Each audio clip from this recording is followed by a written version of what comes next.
Dizem que entrei em contato com o ar do planeta Terra às 6h15 da manhã do dia 23 de abril de 1975, depois de passar 9 meses dentro da nave-mãe.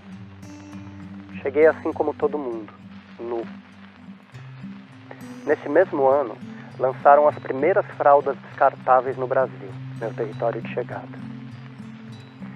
Então, desde os primeiros dias no planeta, eu comecei a preencher a minha linha do tempo com aquilo que nos acostumamos a chamar de lixo. Esse conceito linear de usar e jogar fora seduziu a geração da qual faço parte, com a facilidade dos descartáveis. Reciclagem era coisa de outro mundo. Usar e jogar fora. Mas fora onde? Se vivemos todos no mesmo planeta. Esse fora geralmente fica dentro de um lugar o mais distante possível de narizes e olhos burgueses. Assim como os meus. Pode ser um bairro ou um país periférico. E muitas vezes esse material acaba nas mãos de pessoas em condições miseráveis. Atualmente, existem mais de 3.000 lixões a céu aberto no Brasil.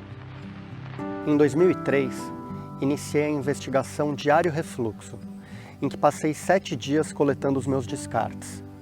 Diariamente, eu guardava as embalagens de tudo aquilo que eu consumia em uma capa de plástico transparente com 43 bolsos, desenhada pela artista plástica Marina Reis.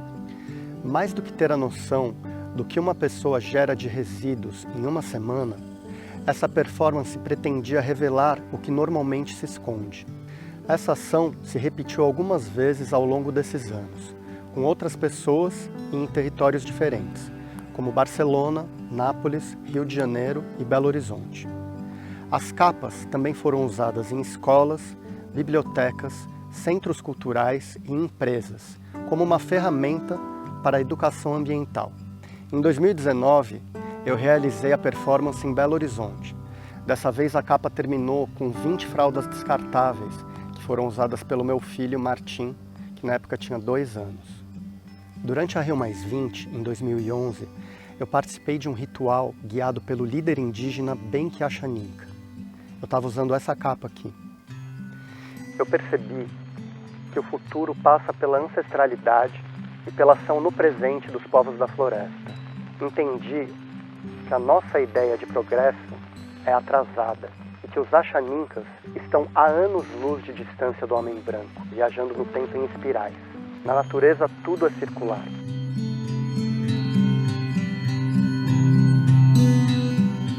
Hoje, depois de quase 20 anos, revisitei o material que eu acumulei durante uma semana na minha primeira performance, em 2003. Como quem olha para uma cápsula do tempo.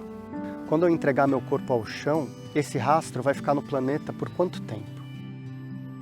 Já passou da hora de cuidarmos da nossa própria sombra. Em breve, o oceano vai ter mais plástico do que peixes. Esse mesmo plástico já circula nas nossas veias em micropartículas. Eu me recordo, então, da famosa carta do cacique Seattle ao presidente dos Estados Unidos em 1855 e aos últimos versos da canção Um Índio, de Caetano Veloso. Tudo que acontecer à Terra, acontecerá aos filhos da Terra. E aquilo que nesse momento se revelará aos povos, surpreenderá a todos, não por ser exótico, mas pelo fato de poder ter sempre estado oculto quando terá sido óbvio.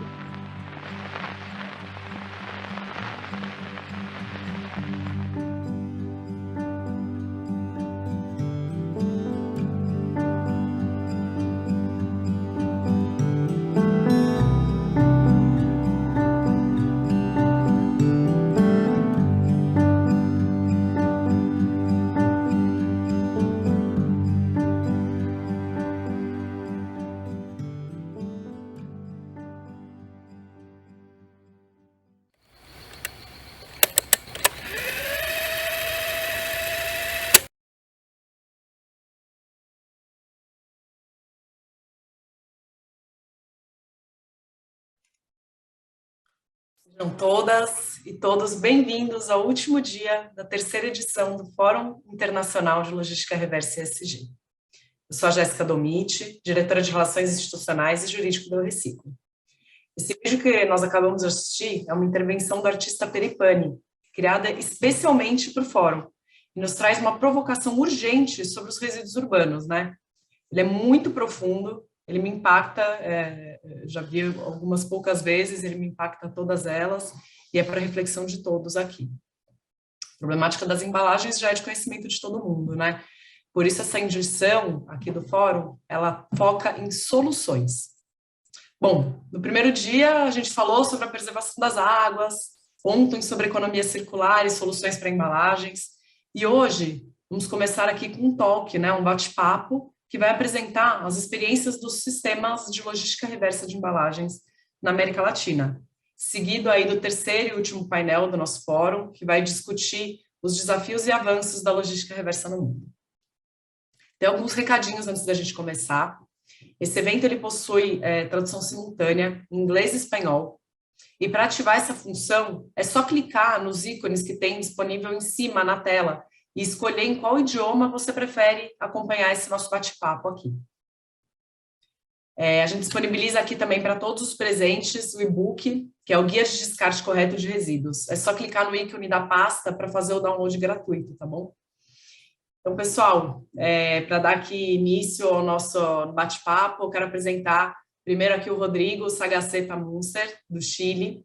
Ele é líder estratégico da New Hope Ecotec no Chile. Ele é engenheiro agrônomo, ele é mestre em agrobiologia ambiental, ele é encarregado de promover um grande sistema de gestão coletiva que corresponde ao cumprimento da Lei REP, que é a Lei de Responsabilidade Ampliada dos Produtores lá no país. Rodrigo, seja bem-vindo. Vou abrir aqui a fala para você. Muito obrigada pela participação.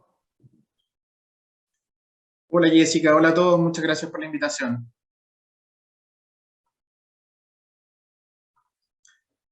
Perfecto, voy a comenzar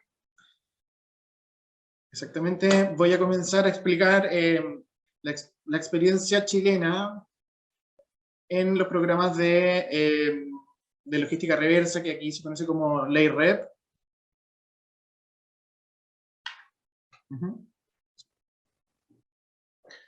Y soy Rodrigo Sagaceta, me presento, estoy liderando, como dijo Jessica, esta experiencia desarrollada en Chile desde la Ley REP. Quiero cancelar el audio. Me estoy escuchando con el portugués.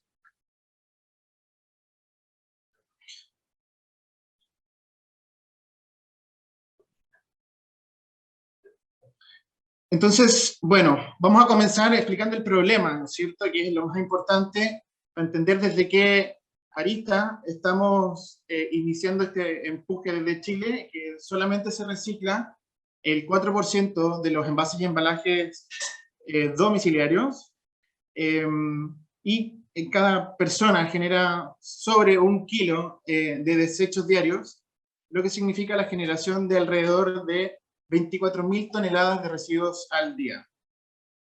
Por lo tanto, ¿cómo en Chile estamos enfrentando este desafío? Desde el año 2019 se desarrolló un proceso participativo, ¿no es cierto?, que derivó en la publicación de la hoja de ruta para un Chile circular, con metas 2040, y desde este año también entró en vigencia la ley de plásticos de un solo uso, que impide la entrega de utensilios y plástico y Plumavit entre algunas industrias. Y lo más importante, creo yo, desde nuestro punto de vista, es que el 17 de mayo del 2016 se promulgó la ley del reciclaje, que es la ley de responsabilidad extendida del productor. Entonces, lo importante, para que entendamos bien hoy cómo es el esquema chileno, está esta ley de responsabilidad extendida del productor, que es la ley REP número 20.920, que tiene dos principales objetivos, que es la legislación que va a articular el financiamiento de la industria del reciclaje. Y esta ley obliga a las empresas a organizar y financiar el reciclaje de los productos comercializados en Chile. Por lo tanto, las empresas reguladas se han definido como productores, y estos productores son fabricantes e importadores de estos productos, que los productos regulados se denominan productos prioritarios, que están afectos a aceites y lubricantes, aparatos electrónicos, baterías, envases y embalajes, neumáticos y pilas. Cada producto prioritario tiene su propio decreto supremo, su propia regulación. Y la ley, paulatinamente en el tiempo, ha ido liberando y desarrollando cada política de gestión para cada producto prioritario. Por lo tanto, el financiamiento y los mercados intervenidos por esta ley, por esta regulación, son tres: los productores de producto prioritario, que unen, ¿no es cierto?, productores y los productos regulados, están obligados a financiar la cadena de reciclaje para asegurar el cumplimiento de estas metas. Y estos servicios incorporados por la ley son la separación, voy a apuntar,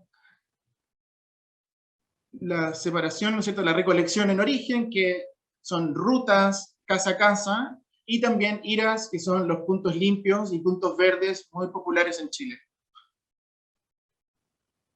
Por otro lado, también tenemos el pretratamiento, ¿no es cierto?, el acopio, sorting, prelavado como ejemplos, que también tienen que ser financiados por esta industria. Y finalmente, algo que integra Chile dentro del programa es la valorización, la elaboración de nuevos productos a partir de material reciclado. Y esto es muy importante, también nos diferencia de políticas como la brasileña y de otros países, enfocando, ¿no es cierto?, la ley REP. ¿Sí? Rodrigo, me dá licença, por favor? Você pode colocar no seu áudio original, para você não ouvir em português, pode ser? É só colocar no áudio original. Sí, sí. Un segundo, tengo que salir. Tudo bem? Todo bien, ahora vamos. Então tá bom. Obrigada, viu? Desculpa aí interromper. Sí, no. Ahora sí, vamos muy bien.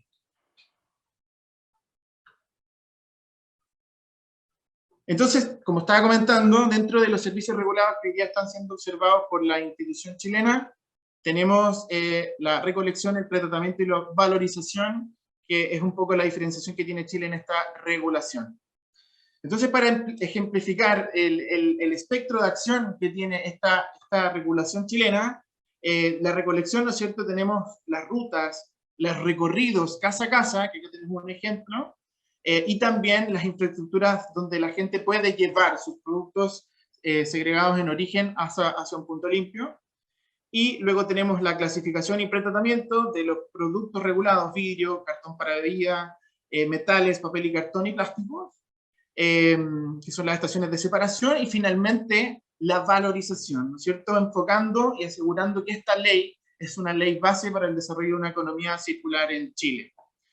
Finalmente, esta es una foto de un esquema oficial de la ley REP en Chile, donde se establece que los productores, las empresas que introducen e importan y comercializan, ¿no es cierto?, materiales regulados en el mercado nacional, tienen que encargarse de organizar y financiar, ¿no es cierto?, la segregación en origen, la recolección, pretratamiento y valorización de los materiales reciclados y regulados.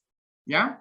Esto es súper importante, está partiendo y se está desarrollando en Chile. Por lo tanto, vamos a hacer un zoom ahora en el cronograma de la implementación, en particular de envases y embalajes, que nos afecta hoy día y nos acoge en este foro. Esto partió en 2016, donde se publica en el Diario Oficial la ley REP, y durante este transcurso de tiempo se ha ido publicando y desarrollando cada decreto supremo para la partida y la implementación de la ley oficialmente. Eso nos lleva a marzo del 2021, donde se ha publicado el decreto supremo número 12 en el Diario Oficial, que establece todo el procedimiento que las empresas reguladas tienen que desarrollar para cumplir la normativa. En este decreto supremo se establece también la regulación por la que tienen que pasar las agrupaciones de empresas, los sistemas de gestión, para constituirse y cumplir la normativa. En septiembre de este año, los sistemas de gestión, las empresas agrupadas y organizadas, debemos entregar el plan de gestión, que es un documento de estrategia, donde ya se indica cómo va a realizarse la inversión en los distintos servicios regulados que antes vimos: recolección, pretratamiento y valorización, para partir finalmente en septiembre del 2023 con el kickoff el primer camión de recolección que se echa a andar, el primer punto limpio que se va a abrir para que la ciudadanía comience a reciclar. ¿Qué quiere decir eso? En este momento, al 27 de mayo, en Chile, estamos viviendo la ley REP muy activa. Hay un ecosistema de empresas que están acudiendo a los sistemas de gestión a ver información, porque realmente esto parte ahora, en septiembre del 2022. ¿Cuáles son los objetivos y metas en relación a envases y embalajes en Chile? Primero que todo, el objetivo es, por supuesto, como lo vemos también en el video, es la reducción del envío de envases y embalajes a relleno sanitario y aumentar las tasas de reciclaje de envases y embalajes. El instrumento que estamos utilizando es la REP, la responsabilidad extendida del productor, que tiene este lema del que contamina paga, porque realmente la responsabilidad se le está entregando a los privados. Las obligaciones de estos privados son adherir a un sistema de gestión y cumplir con las metas, y las metas, siempre digo, tienen dos caras importantes. Primero, tenemos una meta de volumen asociada al 60% de los envases y embalajes domiciliarios valorizados al 2035 y al 70% para los no domiciliarios, que es algo también que integra Chile y que nos diferencia de otras políticas REP en el mundo. Eso por un lado, y por otro lado tenemos un mecanismo que es una estrategia de cumplimiento que se llama plan de gestión, que la normativa exige que este plan de gestión tenga un alcance y una cobertura del 80% de las viviendas atendidas en todo lo largo de los años de la red, que son 12 años, y termina el 2035. Por lo tanto, el esquema de financiamiento de los productores integra volumen, metas de recolección por materialidad, como lo vemos acá en la gráfica, y también una cobertura territorial. Eso también le entrega un beneficio ciudadano a la normativa, que va a beneficiar a los chilenos en la atención del reciclaje. Para envases y embalajes tenemos categorías y subcategorías atendidas, tenemos categorías domiciliaria y no domiciliaria, que separa la gestión y la forma en cómo se abordan estos distintos materiales. En la subcategoría de papel y cartón, plástico, cartón para bebidas y metales, vidrios, para el caso de los envases y embalajes domiciliarios que se generan en las casas de todos los chilenos. Y por otro lado tenemos los no domiciliarios que establecen metas solamente para papel y cartón, plástico y metales. Ahora voy a hacer un doble clic sobre las metas de cada uno de ellos. Esto es súper importante porque diferencia la gestión ciudadana domiciliaria de la gestión del patio de atrás de las empresas, de la gestión industrial, estableciendo metas domiciliarias para el caso de las subcategorías, por ejemplo, del plástico, del 3% del año 2023 al 45% del plástico reciclado al 2035, el cartón para líquidos, que es otro material desafiante, el 5% del año 2023 y el 60% tenemos que lograr al 2035. ¿Ya? Por dar un ejemplo, y las metas no domiciliarias que corresponden a los envases, embalajes secundarios y terciarios, tenemos metas, por ejemplo, en el plástico que van del 13% al 55%, y también el metal, por ejemplo, del 23% al 70% reciclado al 2035. Por lo tanto, en el contexto actual, para la constitución de los sistemas de gestión colectiva, estas agrupaciones mediante las cuales las empresas privadas deben acudir y cumplir la normativa, es bastante interesante. Hay cerca de 15.000 empresas afectas a la normativa solo en el rubro de manufactura, por lo tanto hay un universo muy grande de empresas afectas. Los sistemas de gestión colectiva, estas agrupaciones tienen que cumplir una serie de requisitos jurídicos y de gobernanza que tienen que ser sin fines de lucro, es decir, no repartir utilidades entre sus asociados, tienen que estar constituidos 100% por empresas afectas a la normativa, es decir, no puede participar dentro de la gobernanza del sistema de gestión colectivo, dentro de la constitución de esa colectividad, un gestor de reciclaje, por ejemplo, o un valorizador, no puede formar parte de esta colectividad. Y finalmente, estas colectividades tienen que ser aprobadas, primero para funcionar, por el Tribunal de Defensa de la Libre Competencia, que vigila, ¿no es cierto?, evitar, ¿no es cierto?, monopolios de ciertas industrias y que los servicios regulados, ¿no es cierto?, tengamos una regulación equitativa para todas las industrias y gestores que quieran postular a estas licitaciones a financiar. La ley REP, el primer año, para dar un ejemplo, tiene un 10% de cobertura territorial, lo que ya establece un espectro de acción en cada año, y finalmente este primer año va a comenzar esta regulación con el financiamiento de instalaciones de recepción y almacenamiento, que son las IRAs, los puntos limpios, que son muy conocidos en Chile por la ciudadanía. Por lo tanto, en resumen, Chile tiene metas ambiciosas empezando en septiembre del próximo año para los embalajes domiciliarios y no domiciliarios. Finalmente, desde New Hope Ecotec en Chile y Todos Reciclamos, venimos operando desde el año 2018, preparándonos para esta etapa, ¿no es cierto? Y estamos constituyendo un sistema de gestión colectivo para albergar a las industrias de más embalaje. Hoy día tenemos alrededor de 200 empresas integradas al sistema y tenemos una ambición de lograr trabajar en conjunto a 6.000 empresas en Chile con los valores de reciclaje, transparencia y tecnología. Eso es todo. Muchas gracias. Espero que les haya quedado clara la perspectiva chilena. Rodrigo, muita gratidão pela sua fala. Acho que deu para a gente aprender bastante. Realmente ver assim uma lei de 2016, né? Já com metas de 60% até 2035, acho que são metas ambiciosas, e acho que a gente aqui fica aqui na torcida para que elas aconteçam, que de fato tem esse impacto todo na reciclagem, né? Então, parabéns, obrigada. Agora eu quero trazer aqui o Fernando Rodrigues, que é diretor executivo do Instituto Rever. O Fernando, ele é engenheiro, pós-graduado em gestão integrada e MBA em gestão de projetos. Ele é especialista em logística reversa, com mais de 10 anos de experiência na área ambiental. Fernando, seja bem-vindo, a fala é sua. Vamos aprender agora um pouquinho sobre as entidades no Brasil, né, o sistema de logística reversa no Brasil. É isso, bom dia a todos, bom dia, Jéssica, a todos que nos acompanham. Muito prazer aqui em estar presente neste fórum, compartilhando um pouquinho agora da experiência no Brasil, né, um pouquinho diferente do que foi colocado aí no Chile. Então, já começo aqui falando um pouquinho dessas diferenças. Aqui no Brasil, a gente tem uma lei, a Política Nacional de Resíduos Sólidos, ela é de 2010, e ela trouxe o conceito da logística reversa aqui para o nosso país.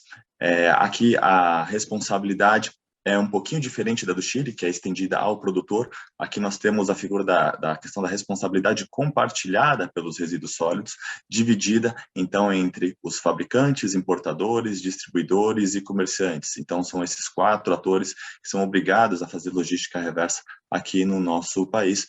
E a lei, ela traz ali o rol de resíduos de produtos sujeitos à logística reversa. Então, cada um com seu regramento específico, como, por exemplo, pneus, eletroeletrônicos, medicamentos, entre outros. E dentro dessa listagem estão incluídas as embalagens em geral, que eu acredito que seja o maior desafio, tendo em vista que é um material muito pulverizado, né, e várias indústrias utilizam e tal, e também a gente tem que trabalhar com diferentes cadeias. Então a gente está falando da cadeia do plástico, do papel, do vidro, do metal e assim por diante. Eu preparei uma apresentação, vou compartilhar minha tela aqui. Vocês estão vendo minha tela, né? Bom, falar um pouquinho então sobre o Instituto Rever. O Instituto Rever, ele é uma associação sem fins lucrativos, tá? De âmbito nacional, é uma entidade gestora para o cumprimento da logística reversa. O Instituto Rever, ele trabalha com a modelagem dos certificados de créditos de reciclagem, tá? Então, aqui no Brasil, a gente tem diferentes formas de você conseguir comprovar ali as suas metas de logística reversa, e os certificados de créditos de reciclagem é uma dessas formas, tá?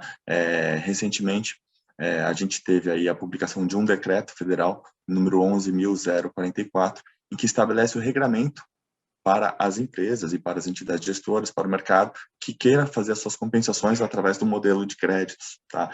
Neste decreto, ele estabelece ali algumas figuras, como, por exemplo, a figura da entidade gestora e quais os critérios que aquela instituição ela tem que ter para ser admitida como uma entidade gestora. Então, ele fala que no Brasil as entidades gestoras elas são conhecidas como sendo instituídas e administradas por entidades representativas de quem? Fabricante, importador, distribuidor e comerciante, que são os atores que têm que fazer a logística reversa, né? Além disso, para a modelagem de créditos, ele exige o cadastramento no Sistema Nacional de Informações de Resíduos do governo federal e uma autorização por parte do Ministério do Meio Ambiente para a emissão dos créditos aí trazidos por esse decreto como forma do programa Recicla Mais. Então, os créditos de reciclagem, eles estão compreendidos dentro deste programa do governo federal e o Instituto Rever, ele atende a todos esses requisitos, tá? Então, ele atende todo este regramento aí que está colocado na norma federal. Então, o Instituto ele tem como foco as questões relacionadas ao desenvolvimento sustentável e aí mais especificamente a gestão dos resíduos e também da logística reversa de embalagens em geral. E ele tem como missão o fortalecimento de alianças entre a iniciativa privada, o setor público e também o terceiro setor. A finalidade e objetivos do Instituto, a ideia é uma resposta multissetorial, apresentar uma resposta multissetorial a todos esses desafios. A gente está falando de gerenciamento e gestão de resíduos no Brasil, que é um país com dimensões continentais, tem várias variáveis envolvidas neste processo, então realmente é um processo que envolve muitos atores e também muito custoso. Então, envolve também muita articulação entre esses diferentes atores. Então, quem tem que fazer a logística reversa, quem está cobrando a logística reversa, toda a sociedade, todas as entidades envolvidas. Dentre as finalidades e objetivos do Instituto Rever está a criação, implantação e o gerenciamento de sistemas de logística reversa, a promoção do desenvolvimento sustentável em todo o Brasil e a expansão deste modelo dos certificados de créditos de logística reversa, ou créditos de reciclagem, para a comprovação, então, dessas exigências legais. A modelagem, na verdade, a gente colocou na mesma mesa, de um lado, quem tem que fazer a logística reversa, de outro lado, quem já faz a logística reversa.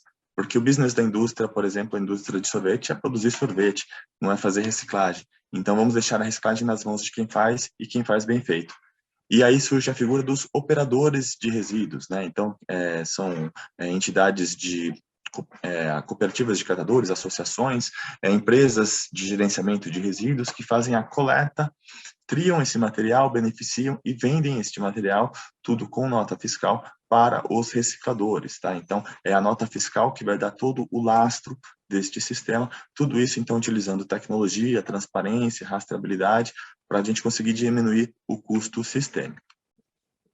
O funcionamento aqui do processo, tudo começa esse esquema que é importante, é fácil de entender como que funciona o Instituto Rever dentro dessa engrenagem. Tudo começa com o consumidor indo no supermercado, fazendo as suas escolhas, adquirindo os seus produtos e descartando então aquelas embalagens que viram resíduos sólidos urbanos.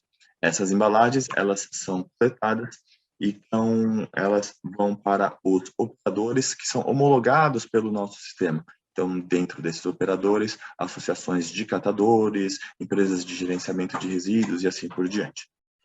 Esse operador, ele coletou, triou, beneficiou, enviou essa embalagem então, na forma de material reciclável para um reciclador. A partir daí existe a primeira receita com a venda do material, o fluxo que sempre ocorreu. O reciclador, por sua vez, ele vai produzir o material reciclável e vai enviar para o fabricante da embalagem. Em muitos casos, o reciclador e o fabricante da embalagem é a mesma empresa aqui no Brasil. Esse fabricante, por sua vez, vai produzir uma nova embalagem e vai enviar para o dono da marca /envasador, que é quem tem a responsabilidade pela logística reversa também. Então, aqui a gente está falando das indústrias, né?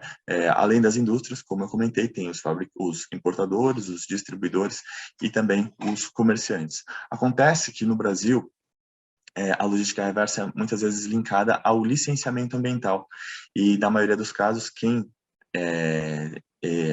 solicita a emissão da licença é a indústria. Então, indiretamente, é a indústria que acaba que tem que comprovar ali a logística reversa, porque senão o seu licenciamento não sai. Isso acontece já em alguns estados aqui do país. O envasador, o dono da marca, vai colocar o seu produto e o ciclo se reinicia. Se tudo bem, se essa embalagem não for disposta em um corpo hídrico ou em algum lixão que ainda existe aqui no Brasil, é assim que é para acontecer. Bom, como que funciona então a modelagem dos créditos de logística reversa? Esses operadores, eles vão disponibilizar as suas notas fiscais para o nosso sistema. O nosso sistema, de acordo com o decreto federal, ele contrata um verificador independente que vai fazer a checagem dessa nota fiscal, para ver se essa nota fiscal realmente existe, se os dados dessa nota fiscal estão corretos e assim por diante. Estando tudo certo, essa nota fiscal ela é disponibilizada para o sistema para ela ser adquirida na forma de certificados de crédito e reciclagem. Tá? Então, certificado de crédito nada mais é do que um documento lastreado, ancorado em uma série de notas fiscais, em um lote de notas fiscais. Ele vai ser disponibilizado para o dono da marca, e por sua vez vai remunerar agora com uma segunda receita. Essa segunda receita vai então para o operador, que é quem fez esse trabalho de coletar, de triar aquele material. Então a gente está falando que esse operador ele vai ter a primeira receita com a venda do material e uma segunda receita por um serviço que ele está prestando em nome do dono da marca. Aqui um pouquinho da nossa linha do tempo. Então, esse projeto ele começou a ser formatado em 2017, ainda como um projeto piloto.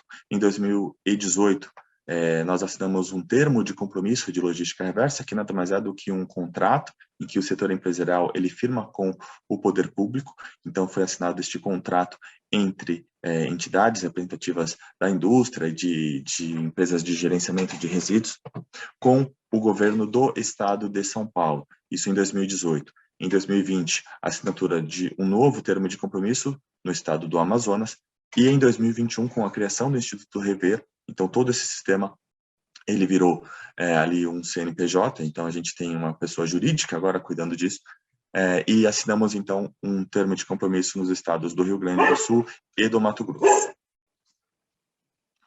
Aqui os números do Instituto Rever. Então, o Instituto ele possui 52 entidades associadas, são representantes dos mais diversos segmentos da indústria, então alimentos, bebidas, produtos de higiene, produtos de limpeza, que por sua vez dão a possibilidade das suas empresas associadas adquirirem os certificados de reciclagem. Então, a empresa ela não se liga diretamente ao Instituto Rever, ela tem que estar ligada a alguma entidade representativa de setor, que por sua vez é associada do Instituto Rever. Tá? E aqui a gente está falando de um universo de mais de 3.000 empresas cadastradas.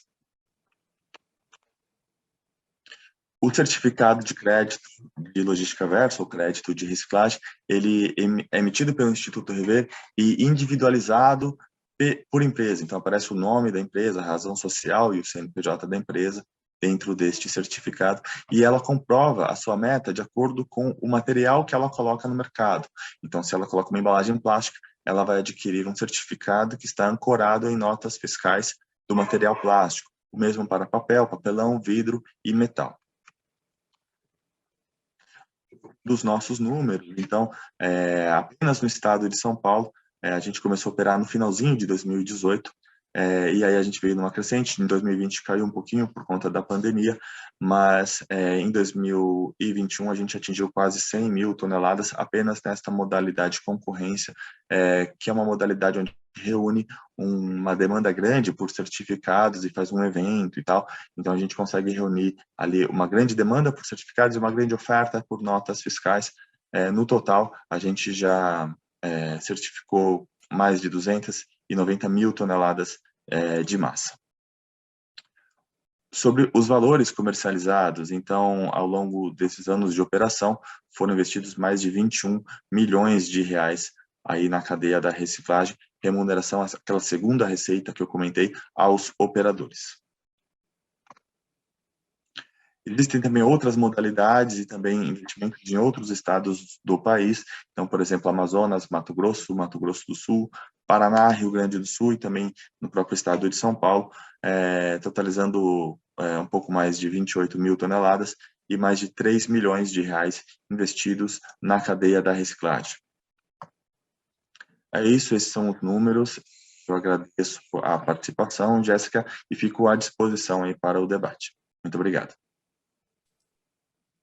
Fernando, eu que agradeço. Realmente, números bem expressivos, né? Quase 300.000 toneladas, é muita coisa. Então, parabéns aí ao Instituto Viver, a modelagem de créditos de reciclagem, hoje reconhecida pelo Recicla Mais. É muito bacana ver esse crescimento aí na América Latina, né, pessoal? Fernando, Rodrigo, a gente agradece aqui pelas apresentações. É muito bom ver toda essa evolução, sistemas estabelecidos ali trazendo segurança junto aos órgãos ambientais para todos os atores da cadeia. Então, com muitos aprendizados aqui, a gente vai chegando ao fim desse talk para receber a Tânia Saciotto, que é a diretora de projetos e parcerias aqui do Reciclo. Ela vai conduzir na sequência aqui o painel Desafios e Avanços na Logística Reversa e Reciclagem no Mundo. Obrigada a todos e a todas que acompanharam a gente aqui. Até a próxima.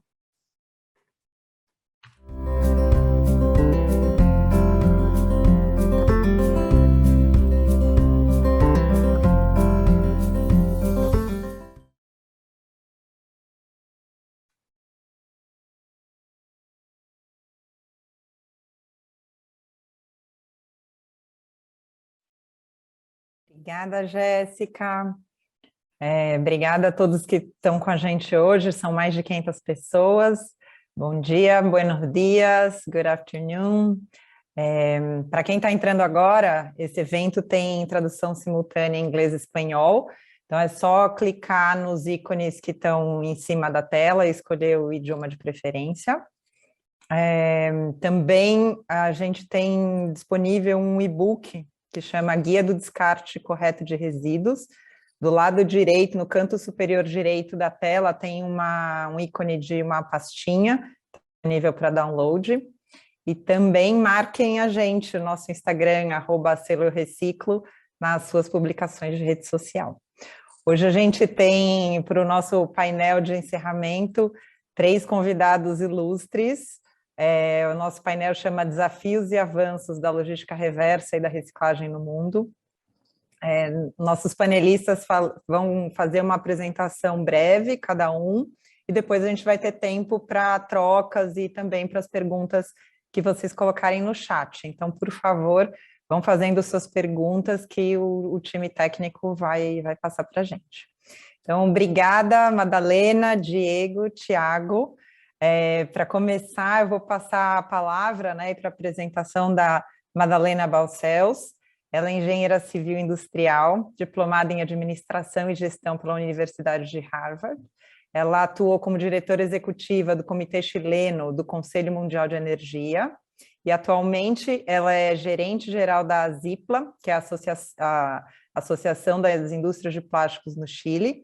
Ela lidera e coordena a participação do setor em diversas iniciativas, tanto públicas quanto privadas, como a implementação da Lei REP no Chile, que é a Lei de Responsabilidade Compartilhada, o Pacto Chileno dos Plásticos, o Roteiro de Economia Circular 2040 do Ministério do Meio Ambiente e o Acordo de Produção Limpa.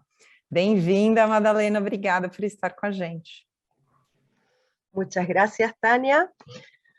Bom dia, sería mi máxima posibilidad de hablar en portugués, así que voy a seguir en español. Voy ahora a hacerles una presentación breve. Rodrigo se me adelantó con varios temas, por lo tanto vamos a poder avanzar más rápido en esa área para no repetirnos. Entonces, chequear si se ve bien. Ahora sí, ¿sí? Perfecto, muchísimas gracias, muchas gracias por la invitación. Tal como dijo Tania, mi nombre es Magdalena Balcells y soy gerenta general de la Asociación de Industriales del Plástico de Chile. Y me gustaría hacer una mirada un poquito más profunda sobre la realidad del reciclaje de plásticos en nuestro país.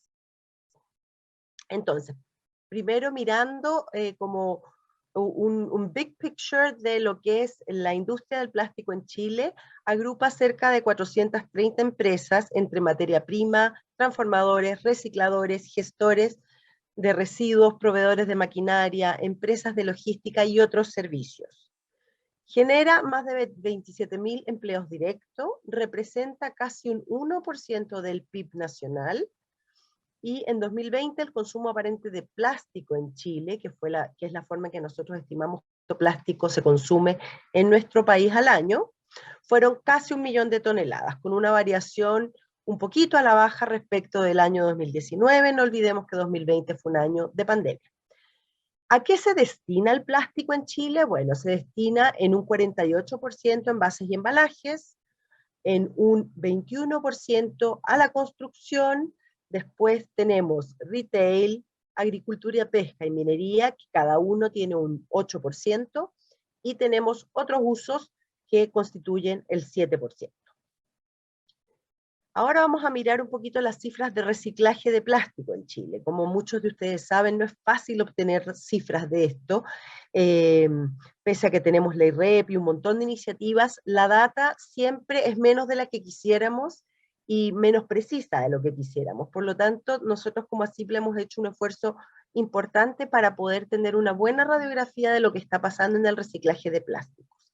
Importante aclarar que las cifras que vamos a ver en porcentaje total se comparan al consumo total de plásticos en un año, pero como les mostré en esta lámina, solamente el 48% se destina en envases y embalajes. Entonces no hay que olvidar que hay casi un poquito más de un 50% que se usan aplicaciones que no salen a la calle en calidad de residuos en un mismo año calendario, son aplicaciones durables.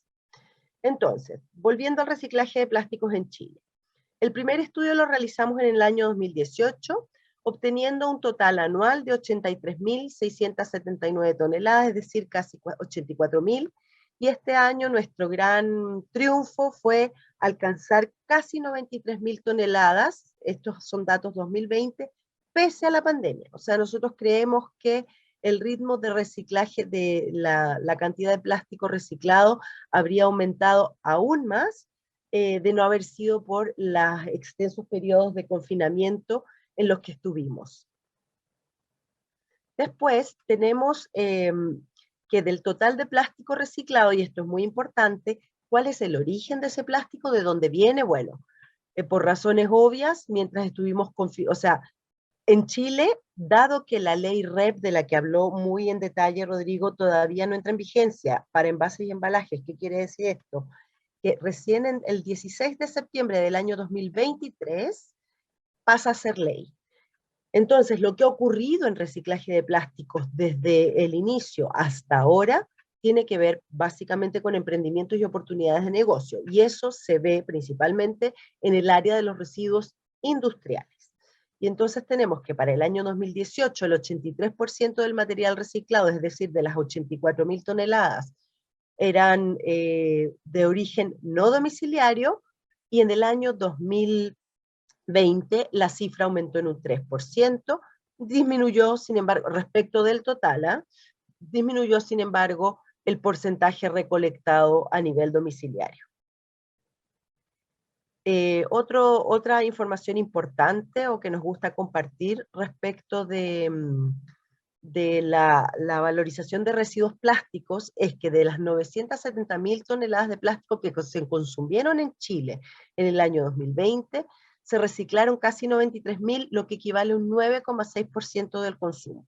Si hacemos un pequeño ejercicio y decimos ya es el 48%, entonces estamos hablando casi de un 20%, lo que es una cifra bastante buena considerando que todavía la ley REP no entra en vigencia y a nivel domiciliario todavía la recolección es baja.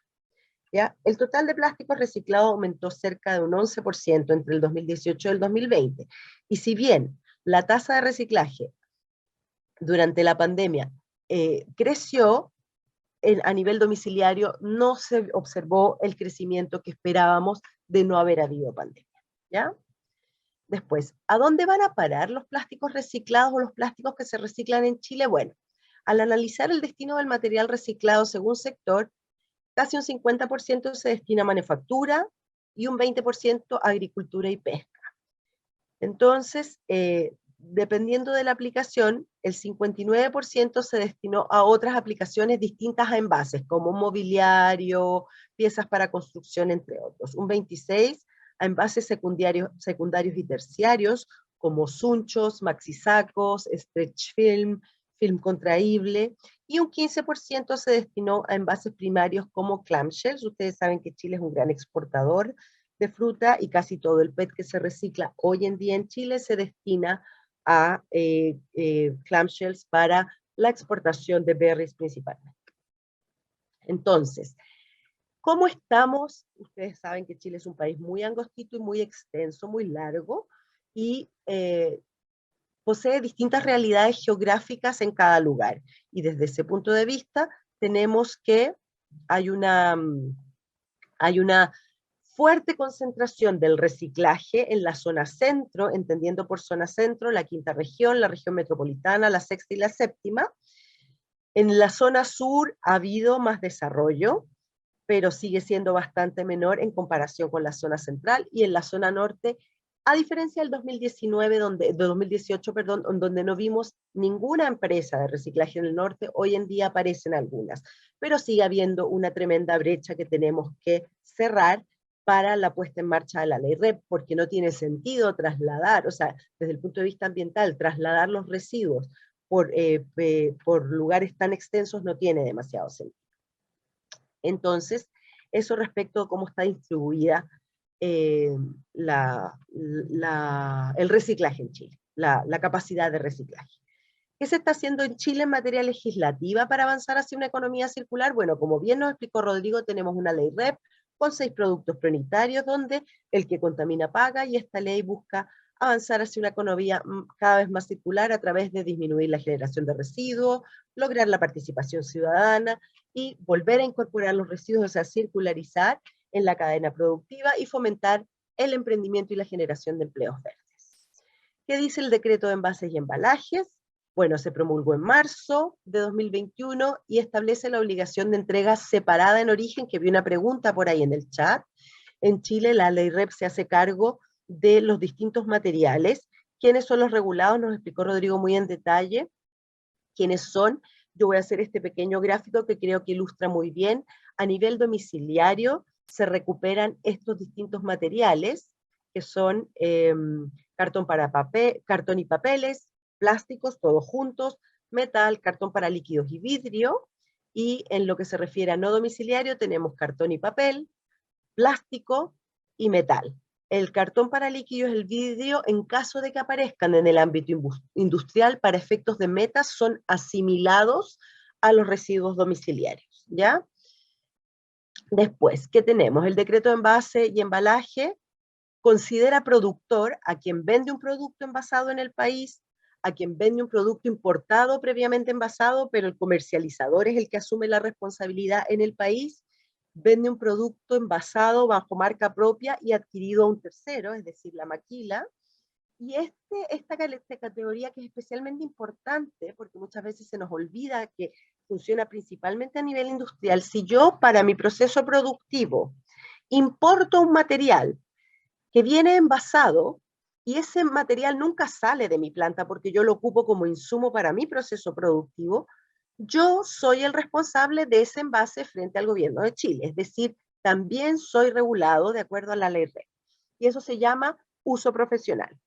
¿Y qué se considera envases de embalaje? Por supuesto, los envases primarios, los envases secundarios y también los envases terciarios.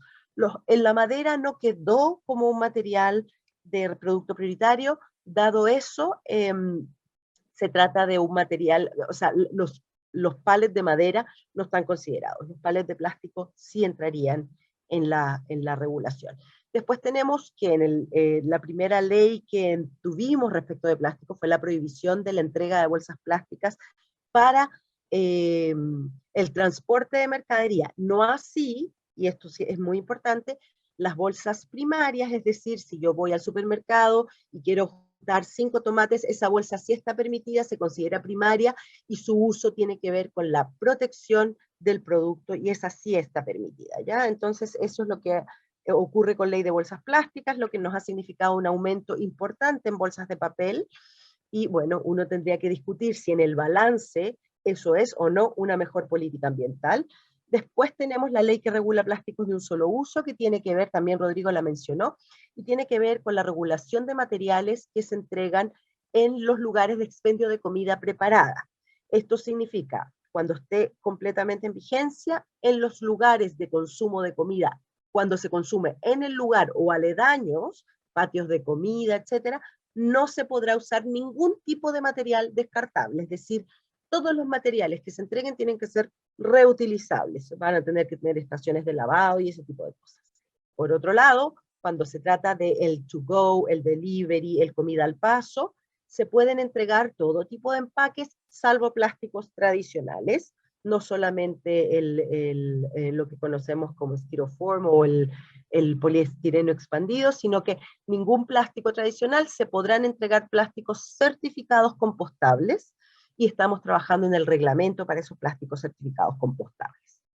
Además, esta ley regula fuertemente las botellas PET, de las bebidas gaseosas principalmente y del agua, donde no se permite la entrega, o sea, donde se fuerza a que aquellos comercios con 2 cajas registradoras o más deben disponer de un porcentaje de botellas de envase retornable, y además, a partir del año 2025 y con una gradualidad determinada, las botellas de PET que se usen en Chile deben incorporar material reciclado en Chile, ¿ya?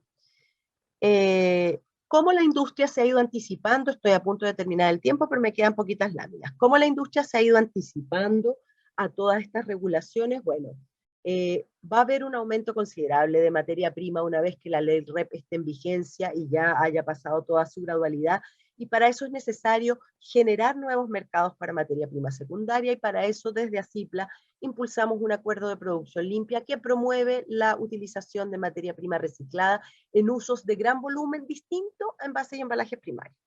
Y eso tiene la gracia de que en aplicaciones como en minería, agricultura, etcétera, podemos aprovechar esta materia prima.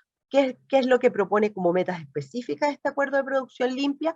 Caracterizar la materia prima reciclada, implementar estándares y protocolos de calidad para estas resinas, impulsar junto al sector público, y en esto tenemos al Ministerio de Obras Públicas, al Ministerio de Vivienda, Agricultura, Medio Ambiente, en fin, esto es una iniciativa colaborativa, como todo aquello que implica la economía circular, y la idea es incorporar esta materia prima reciclada en nuevos productos y generar acciones de promoción y sensibilización para eliminar mitos sobre el plástico, que es mala calidad, etc. De acuerdo al diagnóstico que hicimos previo a lanzar este acuerdo de producción limpia, es que existe voluntad para incorporar materia prima reciclada. Más del 50% de los transformadores declara haber usado materia prima reciclada, pero se refieren principalmente a scrap. Aquí queremos hacer un cruce mucho más ambicioso, pero para eso justamente está el acuerdo de producción limpia, y además se evidencian diferencias de calidad. Para eso es importante la caracterización, la estandarización y la protocolarización. Otras iniciativas circulares en las que participamos activamente como ACIPLA, bueno, tenemos un programa Cero Pérdida de Pellets, que apunta a evitar en aquellos lugares donde se gestionan pellets que no haya pérdida de este material, que terminen en aguas lluvias o el viento, etcétera, porque son muy chiquititos los pellets. Entonces, esta es una iniciativa de implementar buenas prácticas. Participamos activamente del Pacto Chileno de los Plásticos.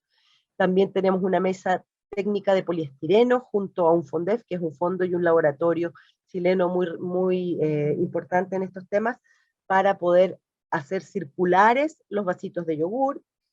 Tenemos una mesa técnica de envases flexibles que busca generar una ruta de reciclaje para el envase flexible, porque en el grueso no se reciclan aún de nivel domiciliario el envase flexible. Trabajamos activamente en el APL de ecoetiquetado de SOFOFA, que indica qué envases, aquí se ve una imagen, qué envases son aquellos aprovechables, ¿cierto? Cuando uno compra un producto, y es buscando que los consumidores opten por aquellos envases que muestran una opción de reciclabilidad. Hoja de ruta, que también la mencionó Rodrigo, mesa de lechería circular, buscando iniciativas con los residuos plásticos en la lechería, mesa de gestión de residuos del GORE metropolitano, viendo cómo manejar gestión de residuos domiciliarios en la región metropolitana, los diálogos nacionales hacia un tratado global sobre el plástico de la ONU, y participamos activamente en el Grupo de Economía Circular de la Alianza del Pacífico. Para cerrar, tenemos como algunas ideas o reflexiones, y una de ellas es la transición hacia una economía circular de los plásticos es parte de los pilares estratégicos de nuestro gremio, y compartimos con la ciudadanía la preocupación por la creciente generación de residuos de distintos materiales. También lo mencionó Rodrigo, tenemos el vergonzoso primer lugar en Latinoamérica, o segundo, de la generación de residuos domiciliarios por persona al día. El plástico es un recurso valioso, intrínsecamente circular gracias a su enorme potencial de reciclaje, que aporta muchos beneficios al desarrollo de la sociedad. Sin embargo, tiene un efecto indeseado y tiene que ver con una incorrecta disposición. Y nosotros nos abocamos fuertemente a que esa disposición sea hecha correctamente. Y finalmente, reducir la contaminación por residuos es un problema que necesita de una solución sistémica y sostenible. No se trata de un problema simple, es un problema muy complejo, con múltiples variables y múltiples niveles. Y la generación de residuos es responsabilidad de todos, y para avanzar en una economía circular es necesario crear conciencia en la ciudadanía e implementar estas acciones colaborativas entre los distintos actores que formamos parte de la cadena de valor. Muchísimas gracias, Tânia, e perdão por los 2 minutos extra que me tomei. Muito bom te ouvir, obrigada. Depois acho que a gente vai ter assim, uma coisa que me parece impressionante foi a evolução mesmo, né, tanto da discussão do tema, como o Chile avançou muito rápido, né, unindo os atores e avançando, né, na rota de solução para essa questão dos plásticos e no pacto dos plásticos. Então, daqui a pouco a gente consegue perguntar mais para a Madalena e saber mais sobre os desafios e próximos passos. Para a gente dar continuidade, nosso próximo speaker é o professor Dr. Diego Vázquez Brust. Ele é professor de sustentabilidade e estratégia de negócios globais na Universidade de Portsmouth, da Inglaterra.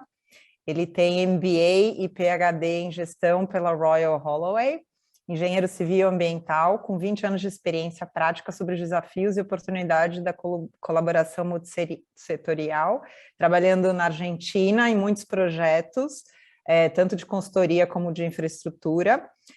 De 2006 a 2013, foi gerente de pesquisa no BRASS, um centro de pesquisa baseado na Cardiff University, no País de Gales, e ele, né, a linha dele, né, o interesse atual é a política de crescimento verde e suas implicações para práticas e desempenhos de negócios e cadeias de suprimento.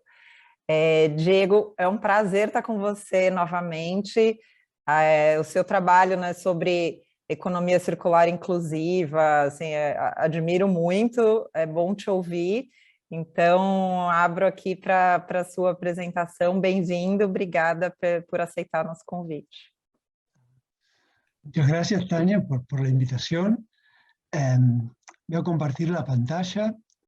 En este caso, voy a hablar de una experiencia europea. Voy a hablar de un... a ver si está. ¿Se ve bien? Vemos. Sí. Voy a hablar de un proyecto del cual soy el líder en el Reino Unido, que se llama el proyecto Plasticity. Este es un proyecto que empezó en el año 2018 y es financiado por Interreg, que es uno de los mayores financiadores de la Unión Europea.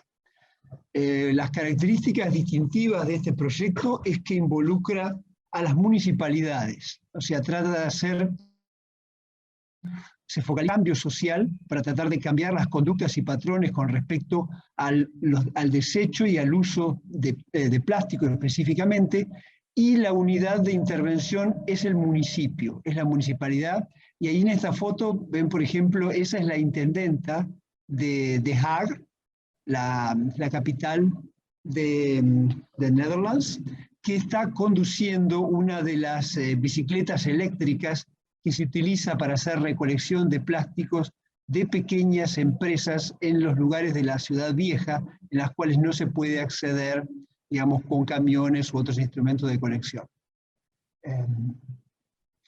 Entonces, esto lo voy a ser muy breve. El objetivo de Plasticity fue el problema del plástico, que como todos nosotros sabemos es un problema creciente, y ha habido hay una creciente realización de que las opciones legislativas no son suficientes. Esta gráfica que está a la izquierda muestra el vaciado de plásticos en el océano, y abajo ven una de las islas de plástico en el Océano Pacífico, y lo que esta gráfica muestra es que con con la situación actual, va a haber un aumento en la cantidad de plásticos en el océano que va a superar hasta las 30 millones de toneladas en los próximos 20 años. Pero incluso con toda la legislación que se ha introducido, y hay casos cada vez más interesantes en todo el mundo y muy fuertes en la Unión Europea, el cambio que habría en la cantidad de plástico yendo al océano es apenas de un 10%, 5 millones de toneladas. En esas dos líneas ustedes pueden, la línea superior es la situación sin ningún cambio y la línea inferior es la situación proyectada teniendo en cuenta todos los compromisos futuros actuales. O sea, esto indica que hace falta, la intervención legislativa es extremadamente importante, pero hace falta algo más, hace falta crear un cambio social.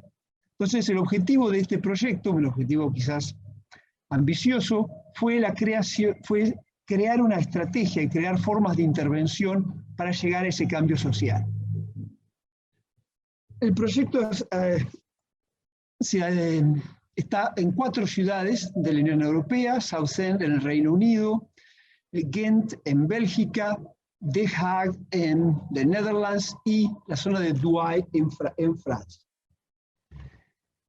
Y tiene se focaliza en el residuo comercial. El residuo comercial que en los 4 países es recolectado por empresas independientes, por empresas que trabajan en la recolección y procesamiento de residuos y no tiene, no está alcanzado por las iniciativas municipales o nacionales.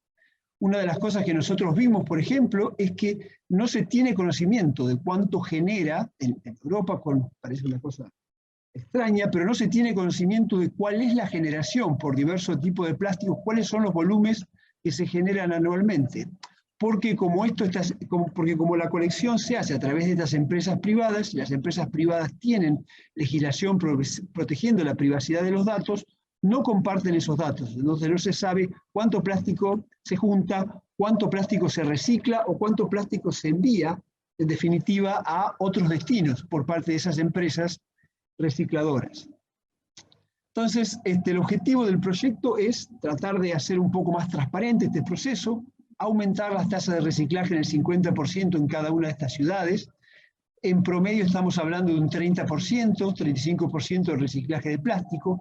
Hay algunos plásticos que casi no se reciclan, como por ejemplo los films, los plásticos que se usan para envoltorios. Entonces estos fueron un objetivo especial de la parte técnica del proyecto.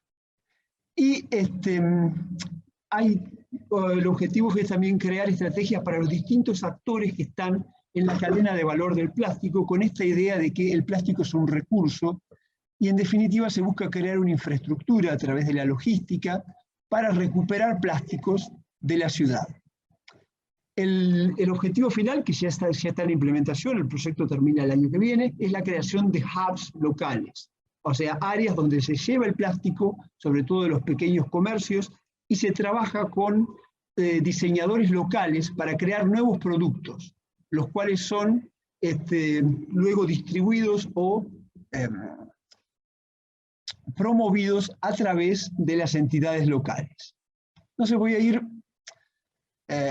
hay muchas barreras que identificamos al principio del proyecto. Estas barreras en realidad hemos verificado que son muy similares como dimensiones a las que se encontraban en Brasil. Lo que cambia es el detalle. Por ejemplo, en la legislación, una barrera muy importante es toda la existencia de legislación que restringe el uso de plástico reciclado para particulares, para usos finales, especialmente todo lo que tenga que ver con los aspectos alimenticios. Entonces eso crea un gran incentivo negativo para el reuso de ciertos plásticos, especialmente los films, porque abarcan no solo el uso, sino también el origen del plástico. Plástico que ha estado en contacto con productos alimenticios tiene usos más restringidos. Y digamos, por ejemplo, en términos de infraestructura y tecnología, hay grandes deficiencias en el término de la logística. La logística, no solo la logística reversa, sino la logística directa, es en muchos casos muy ineficiente, sobre todo en lo que hace a el juntar el material que ha sido separado. y los tratamientos existentes para los plásticos de tipo de films. Entonces, bueno, voy a mencionar los pasos principales de la estrategia que se ha utilizado. Esa estrategia tiene que ver con, fundamentalmente, haciendo un análisis de la situación actual, que partimos de una situación en que había muy poco conocimiento y se fue avanzando, una identificación de todos los actores relevantes para el reciclado del plástico, luego un mapeamiento de esos actores para saber dónde se encontraban en la ciudad. Todos estos elementos no se encontraban. Finalmente, encuestas de levantamiento de actitudes y cambios y factores que pueden incidir en el cambio de comportamiento. Si tengo tiempo voy a presentar un poquito los resultados de esas encuestas, pero digamos, esta estrategia general es lo que me interesaba más presentar. Luego tenemos, todos esos elementos nos dieron una situación de base. ¿Cuál es la situación actual y cuáles son las principales áreas que necesitaban intervención para acelerar el cambio? De allí, entonces, decidimos que uno de los principales elementos era desarrollar estrategias para juntar el plástico. O sea, cuáles son las características de los distintos tipos de plástico y los posibles usos que permiten combinar distintos tipos de plástico en la separación y en la colecta.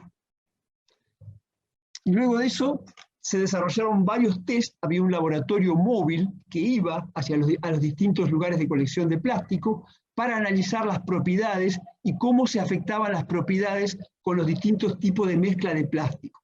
Sabemos que los plásticos pierden propiedades al ser combinados, pero no había un conocimiento exacto de cuál era la pérdida de propiedades y hasta qué sentido y hasta qué punto eso afectaba los productos finales. Entonces luego a partir de eso se desarrolló, que es lo que se está haciendo ahora, toda una sesión de involucramiento de actores y aquellos que se identificaron como los más importantes. Por ejemplo, se ve arriba, se hicieron una gran cantidad de talleres para diseñadores, porque una de las mayores barreras es el diseño de productos. Los diseñadores no tienen en cuenta todos los distintos elementos relacionados con la logística reversa y crean productos que son muy difíciles de reciclar o que, aún siendo reciclados, no tienen un provecho económico. Entonces, esos talleres con diseñadores, talleres con empresas, talleres con consumidores, han sido y siguen siendo una de las partes fundamentales del proyecto, y estamos haciendo ahora lo que se llama, empezando un roadshow. O sea, se lleva estos camiones donde se hace el testeo de los distintos, y se muestra en escuelas, en municipios, a lo largo de la región, cómo las propiedades del plástico se afectan cuando el plástico no está limpio, cuando hay elementos que dificultan su junta, para tratar de crear este cambio en lo que se llama el status quo. Entonces, vamos específicamente sobre eso, voy a compartir algunos de los resultados del análisis de esta encuesta que se hizo sobre los barreras y facilitadores para el cambio en las conductas, en los comportamientos relacionados con el desecho de plástico.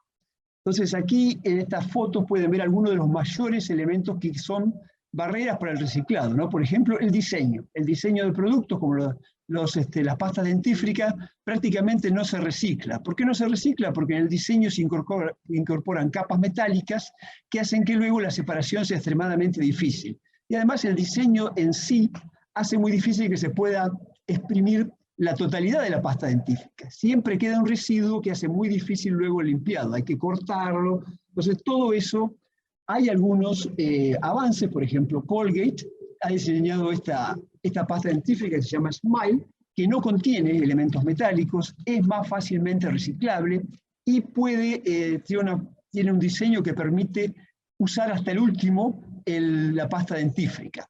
Sin embargo, a pesar de eso, aún porque no está la costumbre del uso del dentífrico, son rechazadas en muchas empresas que hacen el reciclado, y lo cual se tiene que entonces no solo crear el producto, sino acompañar con una campaña para que los recicladores sepan que se puede reciclar, disminuye esa resistencia y se creen los mecanismos adecuados.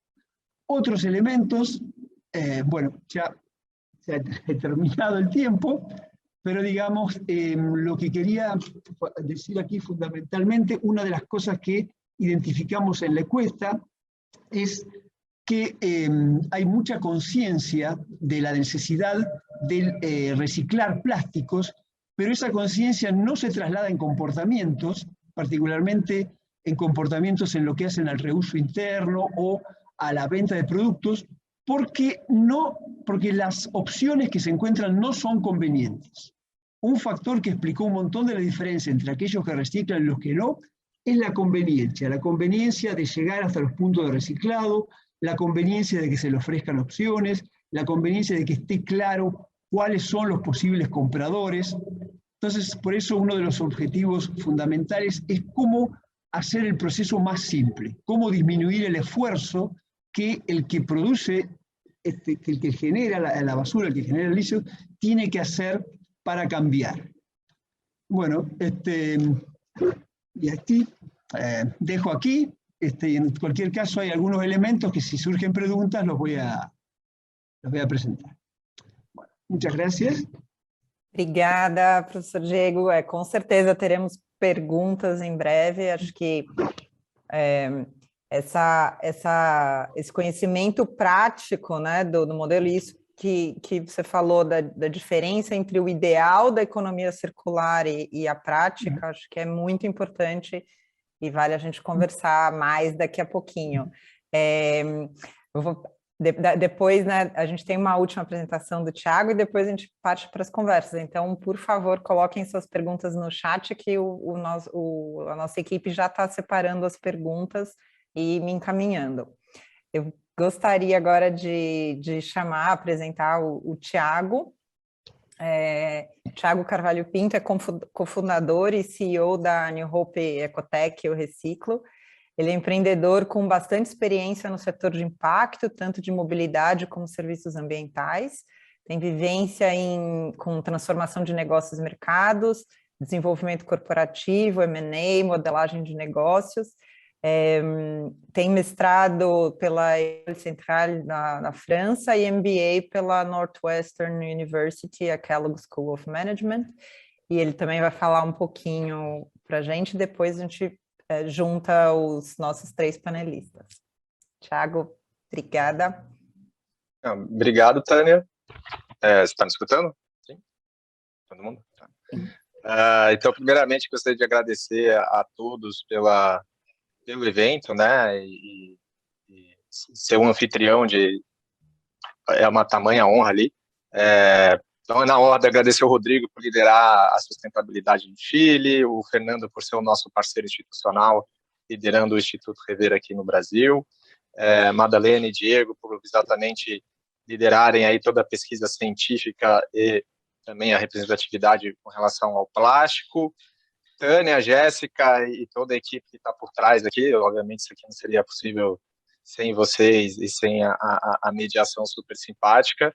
E eu acho que a palestra aqui, a apresentação aqui vai ser um pouco trazer, o objetivo seria um pouco trazer o conceito dos créditos de reciclagem, mas passando além um pouco do conceito, explicar o que está por trás da teoria, né, da solução que acabou sendo institucionalizada, como o próprio Fernando adiantou via um decreto aqui no Brasil, mas também quais são os impactos, como essa teoria se desdobra em realidade, quais são os impactos tangíveis ali do instrumento crédito de reciclagem, que é apenas um instrumento financeiro, né, mas tem muito impacto tangível, operacional aqui na economia real, né. Como um sorriso pode levar as taxas de reciclagem no Brasil? Então, dando um pouco de contexto, acho que ninguém aqui precisa ser contextualizado ou utilizar apelo com relação ao problema de resíduos, né? Cerca de 2,5 bilhões de resíduos sólidos, equivale a 357 milhões de elefantes. No caso do Brasil, o Brasil é o 4º maior produtor de lixo plástico no mundo, atrás apenas dos Estados Unidos, China e Índia. A gente tem são 200 milhões de pessoas e uma economia pujante, mas a taxa atual de reciclagem no Brasil apesar de ser um número altamente dúbio e contestável, porque tem fontes que falam desde 1%, 1,7% até 40%, né? Então, dependendo das fontes, a que está sendo mais, vamos falar, aceita entre 3% e 7%. Tá? Então, essa é a taxa atual da reciclagem pós-consumo no Brasil. As metas atuais é de 22%, diferentemente do que é apresentado até pelo Rodrigo no Chile, onde a lei vai começar com taxas single digit, né, de apenas um dígito, e depois vai até 50%, 60%. No Brasil já começou com 22%, e aí até no Planares isso vai aumentando para 30%, 34% a partir do ano. Então, começou com um patamar mais elevado, mas é menos inclinado do que no Chile. Então, o Brasil recicla pouco, né? 3%, a meta é 22%, se você compara até com países europeus, como o Diego realmente mencionou, já está na casa dos 50%, 60%, 70%. E por quê, né? Uma questão de infraestrutura, né? A gente tem a coleta no Brasil ela é universal, mas é uma coleta regular. A gente não tem um problema de coleta, a gente não vê muito lixo na rua. A cobertura de coleta é 98%, mas não há uma coleta seletiva, porque a coleta seletiva é muito mais cara do que a coleta regular, chega a ser 7, 8 vezes mais cara, e no Brasil a coleta ela é paga pelo poder público, né? Então existe ali uma questão até de economia, Tribunal de Contas, o que a gente vai mencionar também é ter uma questão de viabilidade financeira, né, equação de valor da reciclagem. Você tem coleta, triagem, transformação, é tudo custo. E de onde vem a receita, né? Da venda dos materiais, e só a venda dos materiais consegue ali arcar e compensar todos esses custos. E aí o que acontece é que a cadeia de reciclagem apresenta ali uma grande taxa de informalidade, que a renda, a receita proveniente da venda dos recicláveis não consegue arcar e cobrir com todos os custos da cadeia. E, além disso, então, você tem todo um problema econômico, né? Vamos falar assim, de viabilidade econômica e financeira, mas tem um problema técnico também, né? Que a gente colocou aqui como materiais. Então, existe ali uma complexidade de materiais, vários tipos diferentes de plásticos. A olho nu, até alguns plásticos são diferentes de serem reconhecidos. Tem também uma questão de pulverização ou fragmentação da cadeia, são muitos pequenos atores e fazendo coisas diferentes. E tem uma questão da solução alternativa. Tem uma questão de bitributação que a gente fala, né? No Brasil, a matéria-prima virgem ela já é tributada na sua primeira vida, e aí, quando ela é reciclada, ela é tributada novamente. Isso aumenta um pouco os custos. E aí acaba que, em alguns cenários, na maioria dos materiais, a matéria-prima virgem acaba sendo mais barata do que a matéria-prima reciclada. E aí você tem um incentivo econômico aí para todo mundo conseguir não migrar, né? Já é difícil migrar quando faz sentido, imagina quando a conta não fecha. Então, esses são, enfim, problemas super complexos a reciclagem no Brasil e como é que a gente tenta resolver aqui o problema, né? Veio com a solução de certificados de reciclagem, que, aliás, era até uma solução bastante divulgada na própria Inglaterra e na Ucrânia e em alguns países europeus, mas basicamente vem ali do mesmo conceito de compensação ambiental do crédito de carbono, né? Então, a empresa não precisa reciclar necessariamente aquela embalagem, um terceiro pode ter reciclado uma massa equivalente do mesmo material por ela. E aí ela paga por esse serviço ambiental de reciclagem. Então, existe esse instrumento financeiro ali, que uma empresa, vamos falar, poluidora, que colocou as suas embalagens no mercado, ela compensa esse problema, ela terceiriza e que é solucionado por um ator terceiro que está fazendo exatamente coleta, triagem e reciclagem, que pode ser, no caso mais social, e as cooperativas de resíduos, os catadores, mas também alguns operadores maiores, aterros e geradores porta a porta. Tá? Mas o que acontece, né? A gente vai falar agora de diferença, eu estava falando de equação de valor, cada material tem a sua especificidade, né? E para fechar esse valor da cadeia, uma fonte de receitas é a venda do material. E a gente consegue ver exatamente diferentes taxas de reciclagem por diferentes tipos de valor de material. É uma correlação bem clara aqui. Quanto maior o valor de venda do material, maior é a porcentagem reciclada. Então, a gente tem num extremo o alumínio, onde o valor de venda é R$ 4.100, e próprio valor do alumínio, ele consegue cobrir e arcar com todos os custos de coleta, triagem e reciclagem da cadeia. Né?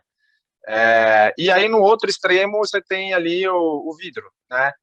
Que vidro no Brasil ele é barato, ele é sílica, a matéria-prima vidro, ela é relativamente mais barata do que as outras,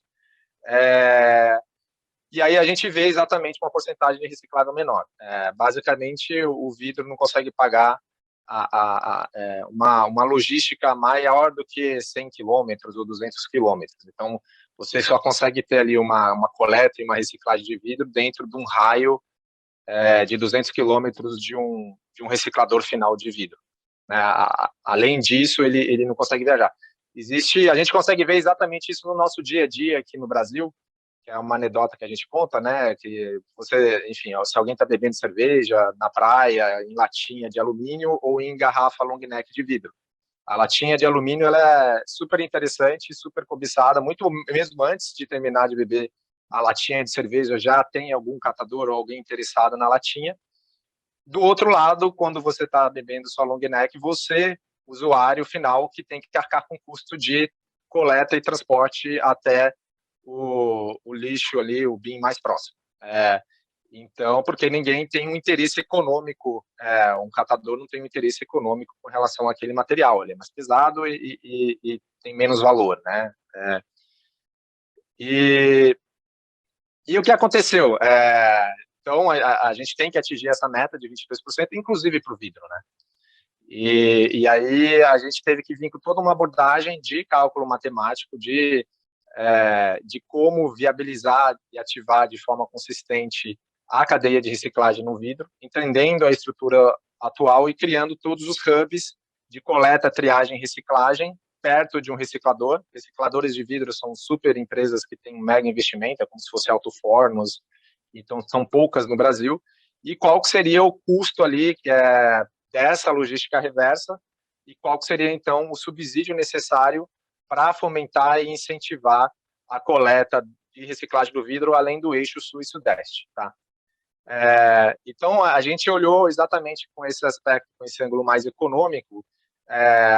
Para trazer esse vidro, você tem o custo de coleta, o custo fixo de triagem, o custo de logística rodoviária fluvial, tem um outro custo, que é o custo exatamente de transformação do vidro, né? Gasta-se muita energia para trazer um caco de vidro de volta para a embalagem, então você tem muito custo, e o preço de venda de material não era suficiente para compensar esse custo, então o certificado vem exatamente como esse subsídio que vai viabilizar financeiramente um projeto que antigamente não existia. Tá? E aí, obviamente, um certificado de reciclagem de vidro para São Paulo, ele tem um valor diferente com reciclagem de vidro do Amazonas. E aí, parabenizar a equipe, porque a gente conseguiu trazer vidro do Amazonas, onde, enfim, onde não se chegava nem oxigênio, a gente está conseguindo tirar vidro da floresta amazônica, né? Então, esse preço do certificado é exatamente o subsídio ali, né, vamos falar, que viabiliza o projeto e que, enfim, é o pagamento pelo serviço ambiental das empresas que estão tentando fazer, que tem por responsabilidade lei que cumprir essas metas, tá? E, obviamente, esse preço de certificado para os operadores basicamente receita acessória adicional. Além do preço de venda do material, agora os operadores, as cooperativas, os coletores, eles estão recebendo também pelo serviço. Então, a gente vê um aumento de renda de até 100%, e a gente faz pesquisas para exatamente saber aonde que essa nova receita está sendo investida, onde ela está sendo aplicada, e um terço vai para novos investimentos em maquinário, uma esteira nova, um caminhão novo, outro terço vai exatamente para pagamento de energia, todos os custos operacionais e variáveis, e um terço vai para aumento de renda mesmo. Então, os catadores eles conseguem ali ter até um outcome social benéfico, tá? E aí, então, só falando como que a gente resolveu ali a estruturar a cadeia de vidro em alguns estados, você vê que a concentração das flechinhas vão todas para São Paulo, que é onde que tem ali o hub de recicladores de vidro, ou então ali mais para Pernambuco, onde também tem um grande reciclador. Então, o que acontece? Esse crédito, ele é caro, né? Ele é bastante caro, porque tem que pagar por toda essa logística. E aí a gente já começa a ver alguns empreendedores tentando trazer soluções locais. Então, você tem ali empreendedores do Amazonas tentando não reciclar, mas reutilizar o vidro reciclado para jetamento ou para asfalto na localidade. Então, é muito mais barato, ao invés de trazer o vidro pelo rio Amazonas, fazendo capotagem, utilizar ele localmente e aí, obviamente, emitindo muito menos carbono, né? Aqui é uma cooperativa exatamente fazendo depoimento de como ela mudou o comportamento dela com relação ao vidro por causa desse incentivo financeiro econômico. E aí, o que acontece? O vidro, a gente pegou o vidro só como material, mas isso acontece com todos, né? Cada tipo de material tem uma equação econômica. O papel, como a gente falou, o alumínio tem um grande valor, o certificado do alumínio é mais barato, e aí você chega nos plásticos, e plásticos é um bicho mais complicado, é complexo. Você tem diferentes tipos de plásticos, né? Então você tem desde um PET, que é altamente reciclável, cujo material de valor dele é alto, até mesmo um PP ou outros tipos de materiais mais blended, híbridos, onde a reciclabilidade é bem menor.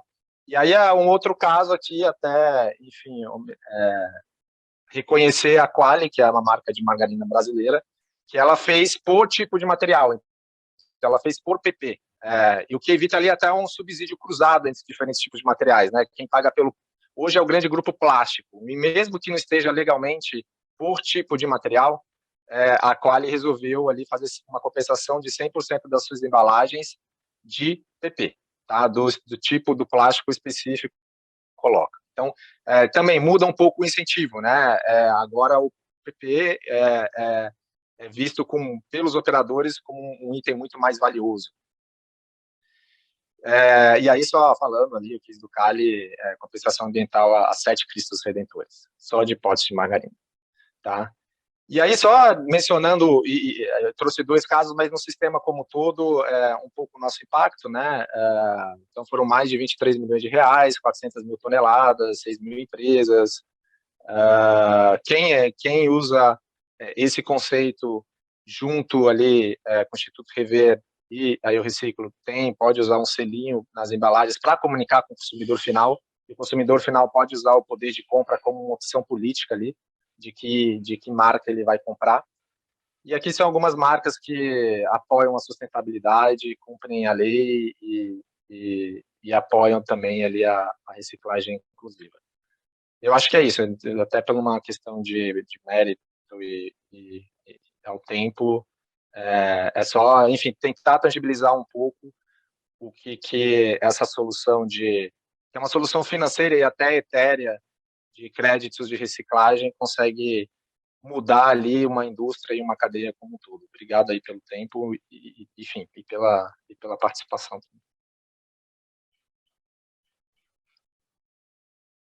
Obrigada, Thiago. Essa ideia, né, de pegar um material que nunca tinha sido reciclado numa região, porque tem isso, né, tanto a diferença dos materiais como o vidro que pode estar sendo reciclado em São Paulo, mas não no Amazonas. Então, acompanhar esse trabalho, né, de pela primeira vez, né, ter cargas de vidro vindo para um reciclador, sendo reciclado, né, essa ideia que talvez uma garrafa que está na minha geladeira pode conter um percentual de vidro reciclado que veio de Manaus, né, no Amazonas, é muito animador, assim, mas eu vi, assim, acho que os 3, né, vocês 3 falaram sobre uma questão do desafio de materiais específicos, né? Tanto o Diego como o Thiago falaram dessa questão do hub, de como, né, envolver, tem uma rede que precisa ser envolvida para fazer mesmo né, a roda girar, ter essa viabilidade econômica e logística.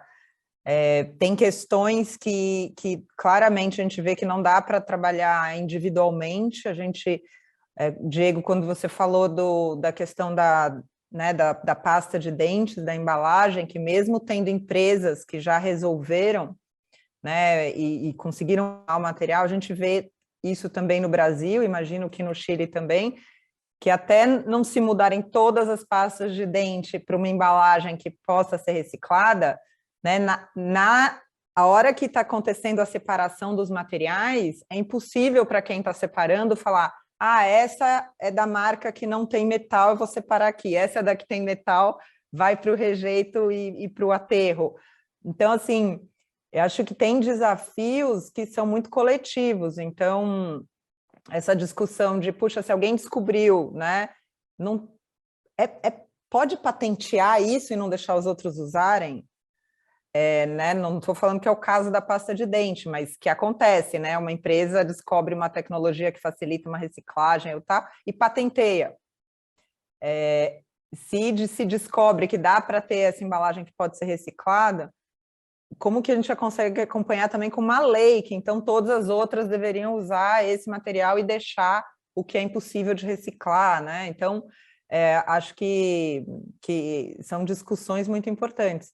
Então, acho que uma pergunta para os três, né? A gente tem várias perguntas, né, que mandaram, mas também para o tempo, acho que eu vou tentar fazer uma pergunta coletiva, que é essa questão do desafio da escala, né, de ter uma solução e o desafio de que isso possa ser escalado e ampliado, né? Então, nessa evolução, né, do Chile e né, do aumento da taxa de reciclagem, que o Diego também está acompanhando, que tem um trabalho desde a coleta, e você mencionou também até a mudança no design, né, de produtos, e aí no Thiago também deu o exemplo de pegar cadeias específicas, mas desenhar de um jeito que possa ser replicável, né, que não fique um projeto pequeno, mas que ele possa ser escalável como isso, né? Dá para fazer o hub, se dá para fazer até no Amazonas, funciona em qualquer outro local, né? Então, eu perguntar um pouco para vocês sobre tanto do desafio que vocês estão encontrando, como o que é essa questão de tornar escalável, do que precisa e o que é o próximo passo nos desafios específicos que vocês mostraram para a gente. Vou pedir para a Madalena começar para a gente seguir a ordem. Ok. En el caso, yo creo que vale para todas las regiones. Chile tiene una dificultad adicional para la escalabilidad y que tiene que ver con la cantidad de habitantes. Chile es un país pequeño en relación, y todos los que nos movemos en el mundo del reciclaje sabemos que de partida no todos los materiales son rentables. En Chile no hay incentivos que hagan emparejar la brecha que existe con aquellos materiales que tienen un buen mercado secundario versus los que no lo tienen. Y el plástico, en ese sentido, hay plásticos que son muy cotizados, todo lo que es el polietileno y el polipropileno de origen industrial es muy valorado, y el PET a nivel domiciliario muy valorado, pero nos quedan un montón de familias de plásticos que tenemos que hacernos cargo igual, y que reemplazarlas por otro material tampoco significa un beneficio para el medio ambiente. Por lo tanto, hay que buscar la viabilidad de ese material. Se han hecho esfuerzos, desde luego, la estandarización es clave en esto. En Chile tenemos un acuerdo de producción limpia de ecoetiquetado que va a transformarse en ley, es decir, las empresas van a tener que ofrecer, o sea, para poder acceder al sello que dice mi envase es reciclable, van a tener que cumplir con un montón de requisitos, pero eso, nosotros siempre decimos en Chile que vino primero el huevo o la gallina, porque tenemos la infraestructura y el mercado disponible para recibir ese material. Sin ir muy lejos, en la región metropolitana en Santiago había un municipio emblemático que ha recibido siempre todo tipo de residuos, y de un día para otro dejó de recibir a aquellos que no logran financiarse a sí mismos. Entonces es confuso para la ciudadanía. Entonces la escalabilidad son un montón de pasitos, y además necesitamos que esos pasitos se den de manera simultánea, porque de lo contrario la gente se desincentiva, porque dice, bueno, pero si yo junté, separé, leí la etiqueta y llegué al punto limpio y me dijeron que no.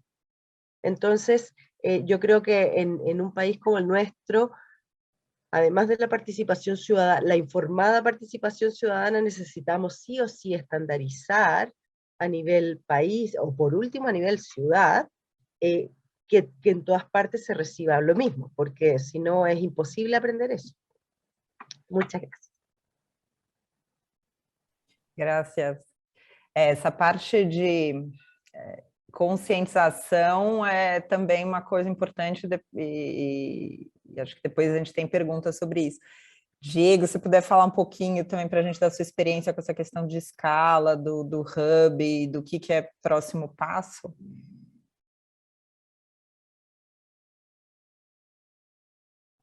Voy a compartir nuevamente,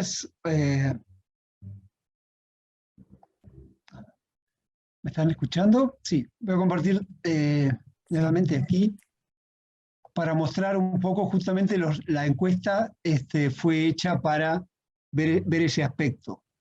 Entonces,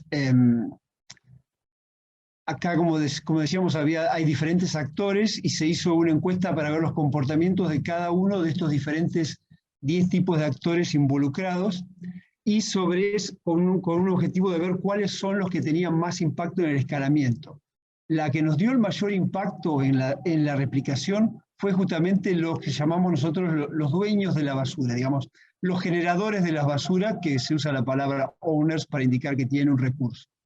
Y en ese caso hicimos una identificación de diferentes aspectos, desde las normas, las presiones, las barreras, los facilitadores, y si bien todos estos elementos hay que trabajarlos simultáneamente porque tienen mucha importancia, los análisis estadísticos que se muestran aquí abajo nos mostraron que los aspectos que tienen mayor influencia en el comportamiento, en el cambio de comportamiento, lo que explica la diferencia en comportamiento, es lo que se llama el control. O sea, hasta qué punto los generadores del residuo se sienten con recursos, con conocimientos, con capacidades para generar un cambio. Ese fue el factor que explica más la diferencia entre los que tienen un determinado comportamiento proambiental y los que no lo tienen. Y acá, en este caso, es para un tipo particular de comportamiento que es la separación de plástico, que es uno de los que en la Unión Europea hay casi un 80% de separación, pero hay un 20% que aún no lo hace. El segundo factor más importante es la percepción de barreras. No tanto que la barrera exista como que se perciba que hay barreras. Donde se percibe que hay una barrera, el generador se focaliza en la barrera y la barrera prácticamente hace desaparecer la posibilidad de incorporar otras alternativas. Aunque existan numerosos facilitadores, aunque exista la legislación y las presiones, la existencia o la percepción de la barrera es suficiente para anular este cambio de comportamiento. Y entonces, elementos fundamentales para la mudanza social. Acá comparo, digamos, lo que es porcentajes de acuerdo en distintas actitudes con los factores que indican la posibilidad de hacer una diferencia, la posibilidad de escalar. Entonces, estos factores de la posibilidad de escalar tienen que ver con que se perciba que el reciclaje es conveniente, no que es útil, que tiene sentido, que es bueno, que es conveniente para el que lo hace, que hace una presión interna en las compañías o en las organizaciones, que se sepa cómo reciclar y qué ítems reciclar, que haya una disposición a hacer un esfuerzo, que haya una conciencia de que hay que hacer un esfuerzo para cambiar. La regulación es importante, la falta de acceso fácil al reciclaje, un tema de esto creo que relaciona con lo que mencionó Tiago, si la recicladora está a más de 200 kilómetros, que el reciclaje se perciba como una opción fácil que se encuentra al alcance de las manos, es importante para esa escalabilidad, y relacionado creo que con los organizadores de este evento, la existencia de instituciones que organizan entrenamiento y las instituciones que desarrollan plataformas de red. El escalamiento es más fácil en aquellos lugares donde se encuentran esas instituciones actuando al nivel local y desarrollando acciones para llegar a aquellos que no reciclan. Perfecto. Bueno, eso es todo, y ahí con eso terminé. Perfeito. E Thiago, a gente também eu vou chamar a tua fala final. Infelizmente, a gente não vai conseguir fazer muitas das perguntas, mas queria também ouvir essa questão sua sobre ganho de escala e como que a gente amplia isso, e o papel, você comentou sobre o papel também dessa parceria com as empresas privadas. Escala tem a ver com replicabilidade, repetição e eu acho que tem até um fator positivo que quanto mais escala, mais economias de escala, então mais financeiramente econômica e mais escala. E falando de replicabilidade, a gente já viu modelos acontecendo na Europa. Então, será que esses modelos europeus que já atingiram escala podem ser replicáveis no Brasil? E o que a gente viu, então, o que se vê na Europa foi uma grande mecanização, né, que tem a ver também com escala. Então, muito provavelmente, os 3% da taxa atual para ir até os 22%, os 30%, os 40% de meta vão vir ali através de novas tecnologias que trazem escala, e uma delas eu acho que tem uma frente de mecanização bem forte. Tá? E as tecnologias já existem, né? Então é só como é que aplicá-las agora numa geografia e num contexto diferente. Não, e para finalizar, eu acho que, enfim, acho que eu gostaria de agradecer a todos. Acho que exatamente uma coisa que é altamente escalável, eu acho que é o conhecimento, né? E ele pode ser reproduzido, usado, e flui, replicado, e durante todos esses 3 dias de evento, a gente teve bastante conhecimento para replicar e para escalar para ali. Então, só tenho a agradecer a todos aí por apoiar o mundo mais sustentável. Obrigada. Bom, eu queria agradecer muito também, Madalena, Diego. A gente vai colocar no chat os contatos do LinkedIn dos speakers. É muito bom, assim, ver os casos práticos, porque, né, e ver o que está dando certo, o que está gerando resultado. Então, agradeço muito a vocês. Para quem está assistindo a gente, em breve, né, vocês vão receber um e-mail também para solicitar o certificado de participação, para quem quiser. Na próxima semana, a gente vai disponibilizar a gravação dos 3 dias do fórum, no canal do Selo Reciclo no YouTube. Então, obrigada especialmente aqui aos nossos painelistas, aos moderadores desses dias, tradutores, o time técnico e principalmente quem nos assistiu, participou, mandou perguntas. Então, fica aqui também um convite para a gente continuar junto, discutindo, trocando melhores práticas, e a gente se vê na nossa 4ª edição do Fórum Internacional de Logística Reversa, ISG. Até o ano que vem. Muito obrigada, bom fim de semana para todos.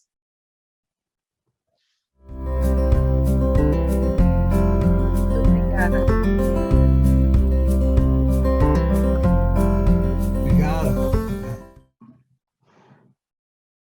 Obrigada, Madalena, professor Diego.